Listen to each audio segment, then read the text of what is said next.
Dear student, आज के topic में हम स्टार्ट करेंगे सर्वर वर्चुअलाइजेशन। पिछले लेक्चर्स में हमने टाइप्स ऑफ वर्चुअलाइजेशन को डिस्कस कर लिया है और टाइप्स ऑफ वर्चुअलाइजेशन क्या होते हैं, कितनी तरह से होते हैं, ये हमने पिछले लेक्चर में पढ़ लिया है। Continue to the same lecture, उस लेक्चर को लेते हुए आज हम दूसरे टाइप के वर्चुअलाइजेशन की बात करेंगे, that is your server virtualization. Server virtualization जो होता है वो एक जो हमारा फिजिकल सर्वर होता है उसका किस तरह से इस्तेमाल किया जाता है, इट मीन्स कि उसका फुल्ली यूटिलाइजेशन हो रहा है या नहीं हो रहा है। ये एक वर्चुअलाइजेशन के पार्ट में हम सर्वर वर्चुअलाइजेशन की बात करेंगे। तो चलिए थोड़ा सा एक्सप्लेन करती हूँ पहले कि सर्वर वर्चुअलाइजेशन क्या है और किस तरह से ये हमें हेल्प करता है और क्लाइंट की स्केलेबिलिटी और यूटिलिटी दोनों को ही बढ़ाता है। स्टार्ट करते हैं सर्वर वर्चुअलाइजेशन को। तो अगर हम सर्वर वर्चुअलाइजेशन की बात करते हैं तो एक जैसे कि हमारा हुआ कि फुल्ली यूटिलिटी है कि नहीं है, फुल यूटिलाइजेशन है कि नहीं है। सो ये हमारा फुल यूटिलाइजेशन मीन्स पहले हम वर्चुअलाइजेशन में फुल यूटिलिटी है कि नहीं उसकी बात करते हैं। जो सर्वर वर्चुअलाइजेशन होता है, जो हमारा सर्वर होता है, वो सर्वर जो होता है उस एक फिजिकल सर्वर की अगर हम बात करते हैं, so this is our physical server. ये हमारा फिजिकल सर्वर जो कि कंसिस्ट होता है। और एक फिजिकल सर्वर जो होता है उसमें क्या क्या होता है, साथ या आपका कंप्यूटर हो, मेरा कंप्यूटर हो या किसी का भी कंप्यूटर हो, हर कंप्यूटर्स में फोर कंपोनेंट्स होते हैं जो कि मेन मेन चीजें आती है। जैसे कि हमारा होता है प्रोसेसर, फिर हमारा आता है रैम, फिर आता है हमारा रोम और एक होता है नेटवर्क। ये सबके कंप्यूटर्स में होता है। हम सर्वर वर्चुअलाइजेशन की बात कर रहे हैं इसलिए थोड़ा फिजिकल सर्वर को लेकर डिस्कस करते हैं। तो यहाँ है आपका वर्चुअल मशीन मॉनिटर है, वीएमएम मतलब हाइपरविजन है आपका। Basically here is your hypervisor. अब ये जो सर्वर यूटिलाइजेशन है इसका हमें फुल यूटिलाइजेशन करना है। So it created in a your virtual machine. हमने क्या किया है, इस वर्चुअल मशीन का फुल यूटिलाइजेशन के लिए मीन्स उसका पूरी तरह से यूटिलाइज हो जाए, इसलिए क्या किया है, इसको अलग अलग दूसरे वर्चुअल मशीन ने उसके क्या उसके सब पार्ट्स ने वर्चुअल मशीन में कन्वर्ट किया है। वर्चुअल सर्वर्स में कन्वर्ट करना क्यों, क्योंकि एक फिजिकल सर्वर जो होता है that is consist of processor full of ROM RAM और नेटवर्क। मतलब एक काफी ज्यादा बल्क में रहता है, बड़ा प्रोसेसर होता है। उसका फुल यूटिलाइजेशन करने के लिए इट मीन्स उसको फिजिकली उसका पूरी तरह से यूटिलाइजेशन हो जाए, इसलिए हम बनाते हैं वर्चुअल सर्वर्स को।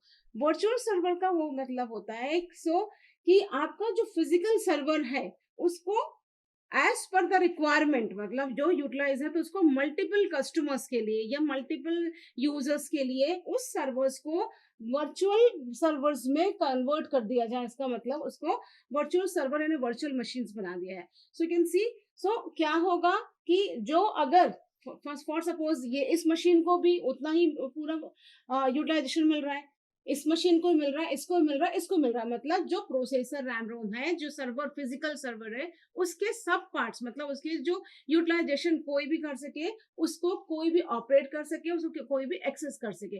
तो फिजिकल सर्वर आपका स्टैटिक सर्वर हो गया जो कि आइडेंटिटी रखता है और सर्वर के साथ रहता है। वर्चुअल सर्वर्स आपके वो होते हैं जो आपको रिमोटली हेल्प करते हैं। हमने क्या किया, as per the requirement, cloud पे जिसने रिक्वायरमेंट भेजा उसको हमने फुल यूटिलाइजेशन के लिए क्या किया है, उसके सब पार्ट्स बना दिए, मीन्स हमने उसको वर्चुअल सर्वर में कन्वर्ट कर दिया। किसके साथ, एक जो वर्चुअल सर्वर्स होते हैं उनकी अपनी आइडेंटिटी होती है, means that is an identity number और आइडेंटिटी प्रोसेसर। तो आइडेंटिटी प्रोसेसर और आइडेंटिटी नंबर हर वर्चुअल सर्वर का रहता है जो कि इससे वर्चुअल सर्वर से कंसिस्ट रहता है। तो ये कह सकते हैं फुल यूटिलाइज होना किसका, फिजिकल सर्वर का।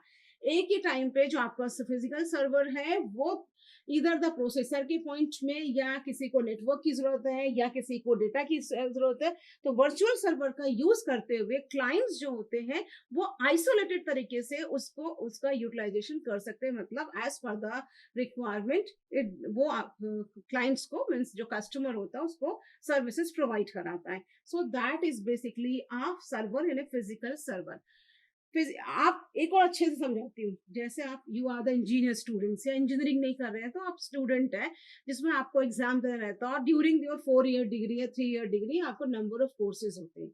उन नंबर ऑफ कोर्सेज में आपको सपोज कि 4 साल का ड्यूरेशन है आपका, उसमें सिर्फ आपके 4 साल में आपको सिर्फ 8 पेपर्स ही देने। सो व्हाट हैपेंड, एक साल में 2 पेपर, एक साल में 2 पेपर, एक साल में 2 पेपर, तो आपका पूरी तरह से यूटिलाइज नहीं हुआ। अब क्या है, अगर इन 4 ईयर्स में 40 सब्जेक्ट एज पर इंजीनियरिंग आपके 40 सब्जेक्ट्स हो गए, असेसमेंट हो गया, मिड सेम हो गया, असाइनमेंट्स हो गए, यूनिट टेस्ट हो गए, सो मेनी थिंग्स।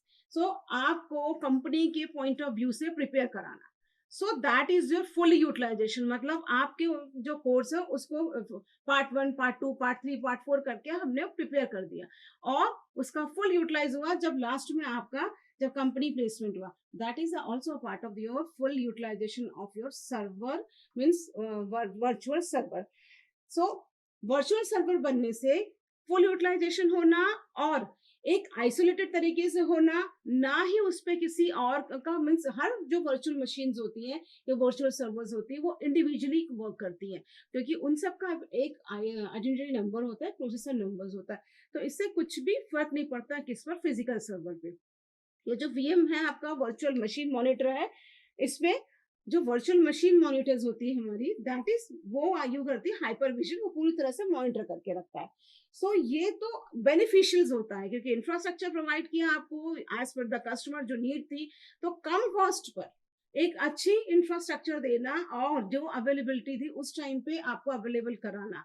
इसमें आपकी जो कॉस्टिंग होती है वो रिड्यूस हो जाती है, कम हो जाती है, और जो आपकी स्केलेबल होती है वो बढ़ जाती है। साथ ही बेनिफिशियल क्या ये भी कह सकते हैं कि जो एनर्जी कंजप्शन वो कम हो गया, फिर इंफ्रास्ट्रक्चर की कॉस्टिंग कम हो गई, ठीक है। सो आपका जो वर्चुअल माइग्रेशन या और कुछ प्रॉब्लम्स हैं वो कम हो गए। So that is an operating.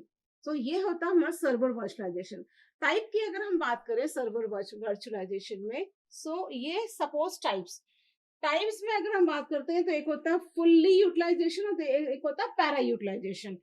Full utilisation में क्या होता है, किस टाइप का होता है, और एक होता है पैरा, ठीक। फुल यूटिलाइजेशन का मतलब हाइपर विजन को पूरी तरह से डिपेंडेंसी दे देना।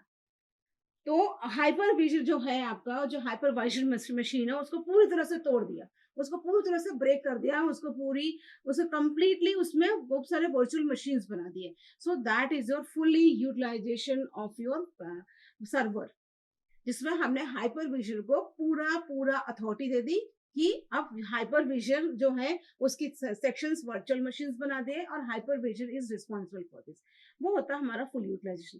पैरा यूटिलाइजेशन में क्या होता है कि जो हमारी जो गेस्ट मशीन्स होती हैं, क्या होता है जो फुली यूटिलाइजेशन में हाइपर विजन पे रिस्पॉन्सिबिलिटी होती है, तो जो वर्चुअल मशीन्स होती हैं, फॉर सपोज ये इंडिविजुअल वन मशीन्स है क्योंकि ये गेस्ट ओएस पर, सॉरी ये होस्ट ओएस पर, होस्ट ओएस है ये क्योंकि हाइपर विजन इसमें कर रहा है। यहाँ है आपके वर्चुअल सर्वर्स, ये वर्चुअल सर्वर्स इसका मतलब ये गेस्ट ओएस होते हैं हमारे, ठीक है। ये होता है हमारा होस्ट ओएस जिस पर बनता है, जिस पर सर्वर वर्चुअल सर्वर बनाया जाता है। और हाइपरवाइजर कौन होता है, हाइपरवाइजर हमने पिछले लेक्चर्स में पढ़ा है, वैसे एक बार फिर से बता देती हूँ। हाइपरवाइजर जो होता है वो होता है जो कि वर्चुअलाइजेशन करने की, मतलब सॉफ्टवेयर या प्रोग्राम जो वर्चुअलाइजेशन करने की परमिशन देता है। सो ये इसकी हेल्प से वर्चुअलाइजेशन होता है। सो ये फुल यूटिलाइजेशन में जो होस्ट ओएस होता है, मतलब क्यों ये रिस्पॉन्सिबल होता है पूरा हाइपरविजन। ये एप्लीकेशंस तुम यूज करो, होस्ट अपना दूसरा कोई और रिसोर्सेज करेगा, ये होस्ट कुछ और करेगा, means that is work as an isolated, ये आइसोलेशन की तरह काम करते, एक दूसरे से कोई मतलब नहीं होता है। ये होता है फुल। पैरा में क्या होता है, पैरा में जो होस्ट की मतलब हाइपरविजन की इतनी नीड नहीं होती है जितना आपके फुल में होती है। इसमें क्या होता है, हाइपरवाइजर से ज्यादा ये एक दूसरे के साथ पार्शियली इंटरेक्टेड होते हैं कि अगर पढ़ो दूसरे ओएस को कुछ चाहिए इट विल हेल्प। सो ये होता है हमारा पैरा। और एक आता है ओएस टाइप का, ऑपरेटिंग सिस्टम, उसमें उसकी नीड जो कि मशीन पूरी तरह से ओएस पर डिपेंडेंट होती है, यानी ऑपरेटिंग सिस्टम पर डिपेंडेंट होती है।